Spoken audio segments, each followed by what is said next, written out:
Hello दोस्तों, नमस्कार। मैं कृष्णा स्वागत करता हूं आप सभी का K+T2 के प्लेटफॉर्म पे। दोस्तों, आज इस चैनल पे मैं एक बिल्कुल ही नए मुद्दे पे बात करूंगा। जी हाँ, जैसा कि आप सभी लोग जानते हैं कि इस चैनल पे नई नई चीज़ों का वर्णन होता रहता है, नई नई टॉपिक आती रहती हैं आवश्यकता अनुसार। तो आज मेरे विचार में आया कि क्यों ना एक मुख्यमंत्री पे ऑडियो तैयार किया जाए और आप लोगों तक पहुँचाया जाए। दोस्तों, ये ऑडियो खासकर उन युवाओं के लिए, उन विद्यार्थियों के लिए भी महत्वपूर्ण होगा जो तैयारियां कर रहे हैं। उनके साथ साथ ये खास लोग, आम और खास लोगों के लिए भी एक संविधान द्वारा सरकार की संसदीय व्यवस्था में राज्यपाल राज्य का संवैधानिक प्रमुख होता है, जबकि मुख्यमंत्री वास्तविक, दूसरे शब्दों में राज्यपाल राज्य का मुखिया होता है, जबकि मुख्यमंत्री सरकार का मुखिया होता है।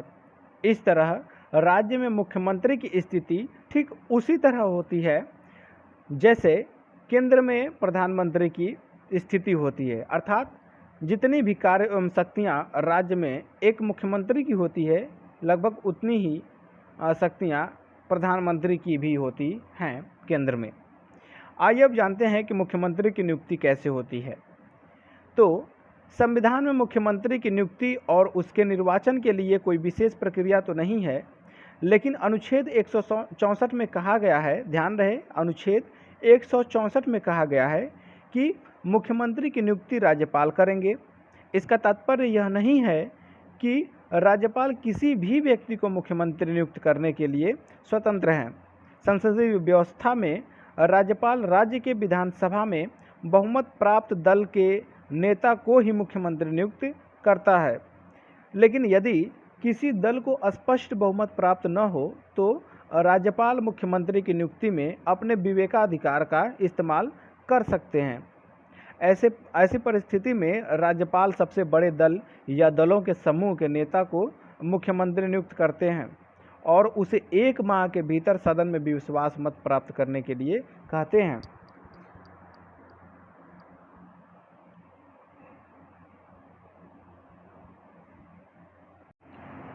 तो दोस्तों, अब राज्यपाल के संबंध में हम लोग पढ़ेंगे, यानी कि राज्यपाल के संबंध में मुख्यमंत्री को कितनी शक्तियां दी गई हैं।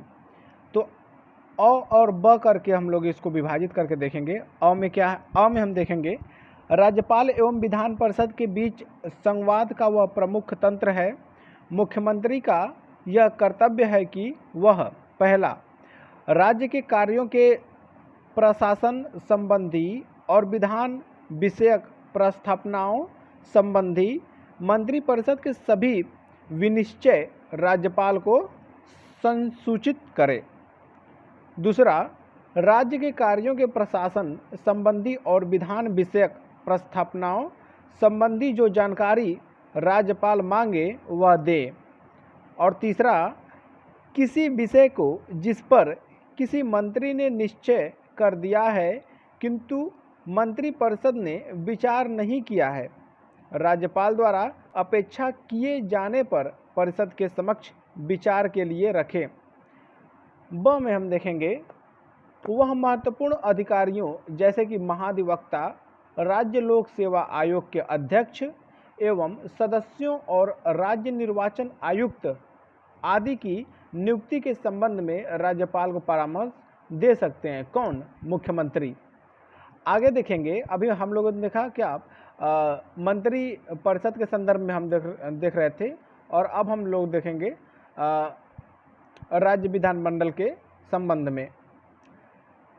तो इसे भी 3 बिंदुओं मुख्यतः विभाजित किया गया है। जैसे कि सदन के नेता के नाते मुख्यमंत्री को निम्नलिखित शक्तियां दी गई हैं, जैसे कि वह राज्यपाल को विधानसभा का सत्र बुलाने एवं उसे स्थगित करने के संबंध में सलाह दे सकते हैं। वह राज्यपाल को किसी भी समय विधानसभा विघटित करने की सिफारिश कर सकते हैं। और तीसरा, वह सभा पटल पर सरकारी नीतियों की घोषणा कर सकते हैं। दोस्तों, कुछ और हम देखेंगे अन्य शक्तियां और कार्य। जैसा कि उपरोक्त शक्तियों एवं कार्यों के अलावा मुख्यमंत्री के निम्नलिखित कार्य और भी हैं। इसे भी हम लोग अ ब करके कुल 7 चरणों में देखेंगे। अ में क्या है, वह राज्य योजना बोर्ड का अध्यक्ष होता है। कौन? मुख्यमंत्री। और मुख्यमंत्री संबंधी क्षेत्रीय परिषद के क्रमवार उपाध्यक्ष के रूप में कार्य करता है। एक समय में इसका कार्यकाल 1 वर्ष का होता है। मुख्यमंत्री अंतर्राज्यीय परिषद और राष्ट्रीय विकास परिषद का सदस्य होते हैं। इन दोनों परिषदों की अध्यक्षता प्रधानमंत्री द्वारा की जाती है। वह राज्य सरकार का मुख्य प्रवक्ता होता है। आपातकाल के दौरान राजनीतिक स्तर पर वह मुख्य प्रबंधक भी होते हैं। राज्य का नेता होने के नाते वह जनता के विभिन्न वर्गों से मिलते हैं और उनकी समस्याओं आदि के संबंध में ज्ञापन प्राप्त करते हैं। अगला देखेंगे कि मुख्यमंत्री सेवाओं का राजनीतिक प्रमुख होते हैं।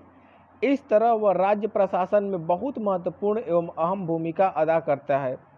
हालांकि राज्यपाल का विवेकाधिकार राज्य प्रशासन में प्रमुख मुख्यमंत्री की कुछ शक्तियां जैसे कि प्राधिकार, प्रमुख, प्रतिष्ठा, स्थिति आदि में कटौती कर सकता है।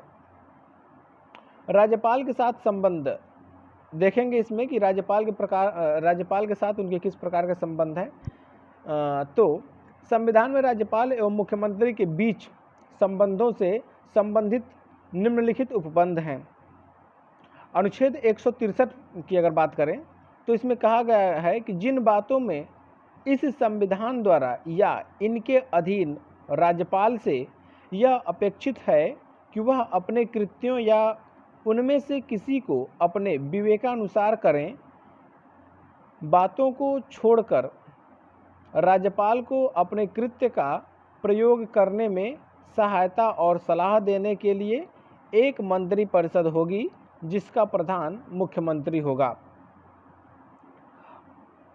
अनुच्छेद 164 में हम देखेंगे कि मुख्यमंत्री की नियुक्ति राज्यपाल करते हैं और अन्य मंत्रियों की नियुक्ति राज्यपाल मुख्यमंत्री के सलाह पर करते हैं। मंत्री राज्यपाल के प्रसाद पर्यंत अपना पद धारण करते हैं और मंत्री परिषद की सामूहिक जिम्मेदारी राज्य विधानसभा के प्रति होती है। अनुच्छेद 167 में बात करेंगे तो मुख्यमंत्री का कर्तव्य है कि वह राज्य के कार्यों के प्रशासन संबंधी और विधान विषयक प्रस्थापनाओं संबंधी मंत्रिपरिषद के सभी विनिश्चय राज्यपाल को संसूचित करें।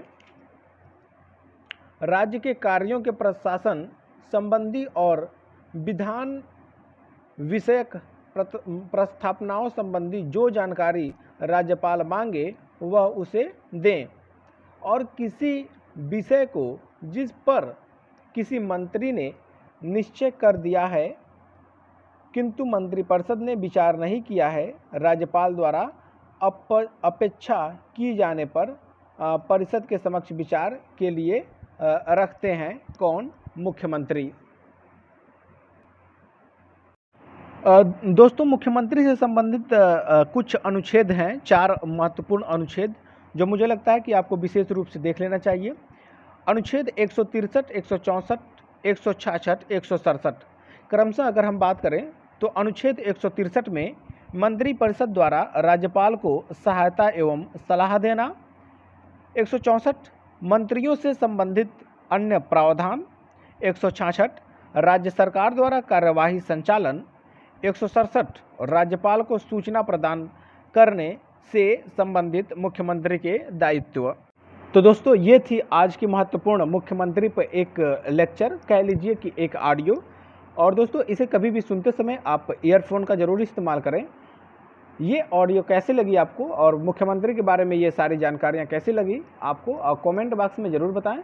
और हाँ, अगर आपको ये पसंद आता है तो मैं कोशिश करूँगा कि मुख्यमंत्री का, जैसे मैं अभी क्लियर किया, तो मुख्यमंत्री, प्रधानमंत्री, राष्ट्रपति और ऐसे जितने भी संवैधानिक पद हैं हमारे संविधान में, मैं एक एक करके वर्णन करूँगा। तो चलते हैं दोस्तों, नमस्कार, धन्यवाद।